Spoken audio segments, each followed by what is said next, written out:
सर्वात आधी तर तुमचं स्वागत आहे माझ्या चॅनलवर। आज मी मस्त असं थंडीच्या दिवसात कसं गरम गरम मस्त झटपट बनवून खायचं असते त्याच्यासाठी मी 1 वाटी चवळीचे दाणे घेतले, कडधान्य आहे, अर्धी वाटी मसूरची डाळ घेतली आणि त्याला 3 तास भिजवलं, रात्रभर नाही भिजवलेलं आहे। त्याच्यानंतर मी मिक्सरमधनं छान प्लेन असं वाटून घेतलं आहे, रवाळ पण नाही ठेवलं, प्लेन घेतलेलं आहे वाटून। आता बघा त्याच्यामध्ये त्यानंतर मी पालक घेतली आहे, 15 पानं आहे, थोडा कोथिंबीर आहे, 1 कांदा आहे, हिरवी मिरची आहे, हे सगळं बारीक बारीक कट करून घेतलं आहे छान मस्त। आता मी पेस्ट करून घेतलेली आहे जे चवळीच्या दाण्याची आणि मसूर डाळीची, त्याच्यामध्ये हे सगळं मी ॲड टाकते बारीक बारीक चॉप केलेलं आहे अगदी बारीक। आणि त्याच्यानंतर मी 2 लसणाच्या कळ्या, तसाच अर्धा इंच आलं घेऊन त्याची पुन्हा पेस्ट केली, 1 हिरवी मिरची पण टाकून दिली त्याच्यामध्ये। ऑलरेडी याच्यामध्ये टाकल्याच होत्या 2 हिरव्या मिरच्या, टोटल 4 घेतल्या होत्या, त्याच्यातनं 1 उरली आहे बरोबर।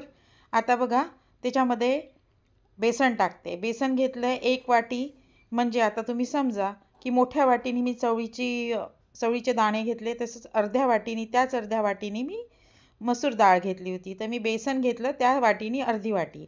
बघा आता त्याच्यामध्ये 1 चमचा तिखट आणि 1 चमचा धना जिरा पावडर टाकली, त्याच्यानंतर थोडासा ओवा टाकला आणि हळद अर्धा चमचा, मीठ चवीनुसार। मी सर्व डिटेलमध्ये तुम्हाला लिहून दिलेलं आहे बघा। त्याच्यानंतर मी आता छान मिक्स करते, व्यवस्थित अगदी छान मळून घेते त्याला पूर्णपणे। आणि व्हिडिओ अगदी छोटा आहे त्याच्यामुळे तुम्ही नक्की पूर्ण बघाल। तर बघा आता मी छान असं मिक्स करून घेते आहे, बघितलं।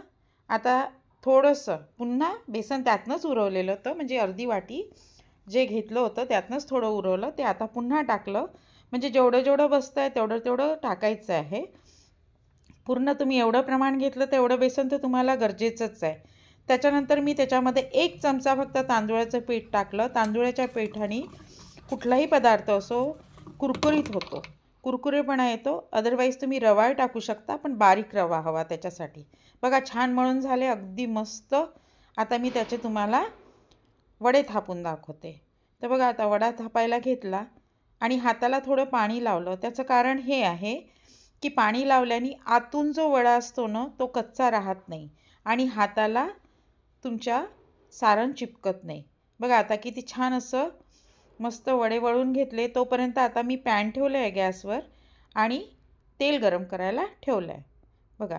तर आता मी तेल गरम होऊन गेलेलं आहे, सिमवर ठेवलेलं तेल, तोपर्यंत पूर्ण वडे वळून घेत आहे आणि आता याच्यामध्ये एक एक करून सोडते आहे। हा वडा इतका छान होतो ना, एकदम खुसखुशीत हलका मस्त होतो आणि जास्त वेळ पण नाही तुम्हाला काही भिजत ठेवायचं आहे, त्याच्यामुळे प्रश्नच येत नाही। बघा आता वडे सोडते आणि सिमवरच होऊ देते। तसं तर हलका आणि खूप असा मस्त कुरकुरीत होता हा वडा। तुम्ही मुगाच्या डाळीचे वगैरे वडे बनवताच, पण हा वडा बघा तुम्ही करून बघाल तेव्हा तुम्हाला कळेल की खरंच याची टेस्ट छान आहे। आणि बघा याच्यामध्ये तुम्ही गाजर बीट सगळं टाकू शकता। तर आता बघा पूर्णपणे हा व्यवस्थित एका साईडनी होऊ देते, मग त्याला परतून दुसऱ्या साईडनी होऊ देते आणि त्याला छान असं म्हणजे सिमवर होऊ देते, गोल्डन ब्राऊन होईपर्यंत परतवत नाही आहे। आता छान होत आहे, आता जवळजवळ हा आलेला आहे एका साईडनी। आता मी याला परतून घेते आणि तुम्हाला काढूनसुद्धा दाखवते, अगदी हलका मस्त आणि टेस्टी तर एवढा छान वाटतो ना, तुम्ही कुठल्याही चटणीसोबत खाऊ शकता। तुम्ही डाळव्याची चटणी करू शकता, पुदिना मिरचीची नुसती त्याच्यामध्ये दही घालून छान जिरे घालून पण चटणी करू शकता हिरव्या चटणीसोबत, इवन तुम्ही टोमॅटो कॅचअप सुद्धा वापरू शकता खाताना। मुलांना काय मोठ्यांना काय सर्वांना आवडेल आणि घरात कोणी पण वेळेवर येणारा व्यक्ती असेल त्याच्यासाठी पण तुम्ही प्लॅन करू शकता। इतका टेस्टी वडा आहे ना, तुम्ही नक्की बनवा आणि मला सांगा की रेसिपी कशी वाटली। तुम्ही कमेंट्स बॉक्समध्ये नक्की कमेंट्स द्या। थँक्यू सो मच, भेटूया पुन्हा।